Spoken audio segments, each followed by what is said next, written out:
सभी को जय सिया राम। स्वागतम समाधानम के सत्र नंबर 45 में एक बहुत प्यारे संदेश के साथ आज की यात्रा शुरू करें। एक शब्द है हिंदू। एक महापुरुष ने, मैंने सुना था किसी के मुख से, कि हिंदू शब्द की एक सुंदर व्याख्या है। हिंदू शब्द में अंग्रेजी के 5 अक्षर आते हैं, HINDU, हिंदू। यज फार होता है ह्यूमैनिटी, माने जिसमें मानवता हो। आई फार होता है इंटीग्रिटी, मतलब जिसमें सत्यनिष्ठा हो। यन फार होता है नोबिलिटी, माने जिसमें उदारता हो। डी फार होता है डिवाइनिटी, मतलब जिसमें ईश्वरत्व हो, ईश्वर के प्रति आस्था हो।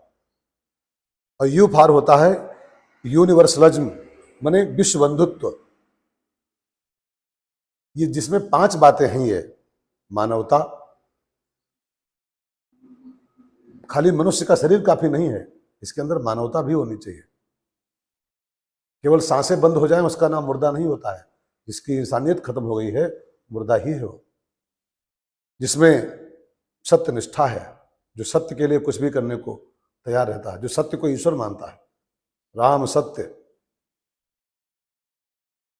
जिसमें उदारता है, जो सिकुड़ा हुआ जीवन नहीं जी रहा है, उदार चरता नाम तू। और जिसमें ईश्वरत्व है, जो ईश्वर की सत्ता को स्वीकार करता है। संसार में कई लोग हैं जो ईश्वर को नकार देते हैं, ईश्वर है ही नहीं, ये सब ऐसे ही चल रहा है।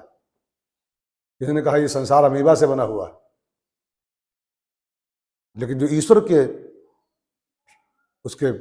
ईश्वर की सत्ता को जो कबूल करके जी रहा है, वो हिंदू है। और जिसमें विश्व बंधुत्व है, जो संसार को बाजार नहीं, संसार को अपना परिवार मानता है। कि जिसमें 5 बातें हैं, उसका नाम होता है HINDU, हिंदू। आज की सभा का जो पहला प्रश्न मैं ले रहा हूं आज के सत्र का, वो तनु गौर बहन ने पूछा है कि महाराज जी, जीवन के 4 आश्रम हैं, ब्रह्मचर्य, गृहस्थ, वानप्रस्थ और सन्यास। तो कितनी कितनी आयु तक का एक आश्रम होता है, इसको समझाने का कष्ट करें। तो बहन जी, तनु बहन, ये 4 आश्रम में जीवन को बांधा गया है, 4 जगह इसको बांटा गया है जीवन को, ब्रह्मचर्य, गृहस्थ, वानप्रस्थ और सन्यास। जब इंसान की पूरी अवस्था 100 साल की होती थी, 100 वर्षाणि, जीवेद, जब वेदों में लिखा है जब 100 वर्ष की उम्र इंसान की होती थी, तब 25-25 साल के हिसाब से उसको बांटा गया था। 25 साल ब्रह्मचर्य, 25 साल गृहस्थ, 25 साल वानप्रस्थ, 25 साल सन्यास लास्ट में। लेकिन अब इंसान की उम्र कुछ कम पड़ गई है, अब 100 साल कोई कोई जी पाता है। अब इंसान की अधिकतम उम्र जो है 80 वर्ष है। तो 100 साल के हिसाब से जब बांटा गया था तो 25-25 साल का डिवाइडेशन हुआ था। लेकिन अब 20-20 साल के हिसाब से बांटना पड़ेगा। 20 साल ब्रह्मचर्य, 20 से 40 तक गृहस्थ, 40 से 60 तक वानप्रस्थ, और 60 के बाद फिर 80-90 तक जो भी जियो, उसके बाद में संन्यास आश्रम। एक बात इसमें और मैं कह दूं आपको, आपके लिए, इसमें से 2 आश्रम अनिवार्य हैं और 2 आश्रम ऐच्छिक हैं, वैकल्पिक। एक तो ब्रह्मचर्य आश्रम सबके लिए अनिवार्य है, 20 साल तक, 25 साल तक किसी गुरु के सानिध्य में रहकर विद्या अध्ययन करें, ये सबके लिए अनिवार्य है। और दूसरे वानप्रस्थ सबके लिए अनिवार्य है। लेकिन गृहस्थ और सन्यास में आप ऐच्छिक हैं, आप चाहो तो शादी करो, गृहस्थी में जाओ, आपकी इच्छा नहीं है तो मत जाओ। उसमें कोई बाउंडेशन नहीं कि आपको शादी करनी पड़ेगी, गृहस्थी में जाना ही पड़ेगा। और सन्यास भी ऐच्छिक आश्रम होता है।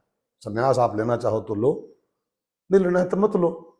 इसमें भी आप के ऊपर कोई प्रेशर नहीं है कि आपको लेना ही पड़ेगा। लेकिन 2 आश्रम अनिवार्य होते हैं, ब्रह्मचर्य और वानप्रस्थ। अब एक बात और इसमें आज जान लो, शास्त्र में लिखा है प्रथमे अर्जितम विद्या, जो शुरू का आश्रम है पहला वाला, उसमें विद्या अध्ययन करना चाहिए। द्वितीयम अर्जितम धनम, जो गृहस्थ आश्रम आए तो उसमें फिर पैसा कमाओ, क्योंकि परिवार को पालना है, बच्चों को पढ़ाना है, पत्नी की भी इच्छा पूरी करनी है, तो उसके लिए घर मकान चाहिए, गाड़ी घोड़ा चाहिए, तो पैसा कमाइए।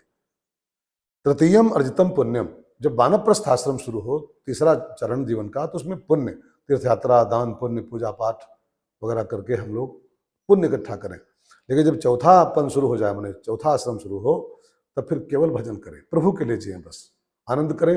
आनंद के साथ जिएं और प्रभु के भजन में जीवन गवाएं, बिताएं अपना, तो संन्यास आश्रम सफल होता है।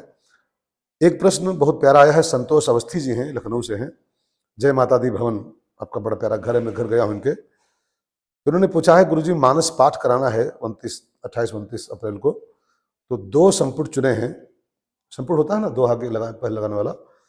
तो जेहबिद नाथ होय हित मोरा, नहीं, जेहबिद प्रभु प्रसन्न मन होई, करुणा सागर कीजिए सोई, एक तो संपुट ये उन्होंने चुना है। और दूसरा, नाथ सकल संपदा तुम्हारी, मैं सेवक समय सो तुम्हारी। उन्होंने पूछा है, गुरुजी इसमें से कौन रखा जाए, आपकी आदेश की प्रतीक्षा में है। तो दोनों संपुट अच्छे हैं वैसे, लेकिन मेरी अगर राय ले रहे हो तो मेरी समझ से जेहबिद प्रभु प्रसन्न मन होई, करुणा सागर कीजिए सोई, ये संपुट बहुत अच्छा मुझको लगता है कि भगवान पर सब कुछ छोड़ दिया जाए, जिसमें आप राजी रहो, उसी में अपने को हम एडजस्ट कर लेंगे। ये संपुट मुझे बहुत अच्छा लगता है। एक प्रश्न, एक ग्रुप है आध्यात्मिक विद्या, उन्होंने पूछा है कि मानस में एक चौपाई है, यही मह रुचिर सप्त सोपाना। मानस की कथा में 7 सोपान इसमें गुथे गए हैं, इनको सोपान नाम दिया गया। सोपान में सीढ़ी, इनको सोपान क्यों कहा गया? सोपान में सीढ़ी होता है, आप जानते हो सब लोग, और आप ये भी जानते हो कि सीढ़ी से 2 काम होते हैं। एक तो हम सीढ़ी से चढ़ सकते हैं और दूसरे सीढ़ी से उतर भी सकते हैं, ठीक है ना। तो इनका प्रयोग करो, ये जो 7 सोपान, इनका प्रयोग अगर हम करें अपने हिसाब से, बालकांड, अयोध्या कांड, तो हम एक एक करके चढ़ेंगे तो हम भगवान तक पहुंच जाएंगे।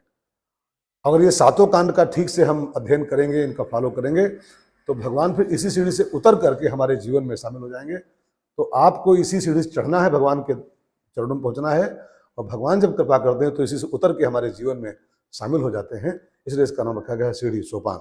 आप सभी को मेरी शुभकामनाएं हैं और आपके बढ़िया बढ़िया प्रश्नों की प्रतीक्षा में रहता हूं। जरा अपने अंदर टटोलिए और अच्छे प्रश्नों को तुरंत भेजिए, ये समाधान की यात्रा को धीरे धीरे आगे बढ़ाएं हम लोग। जय सिया राम।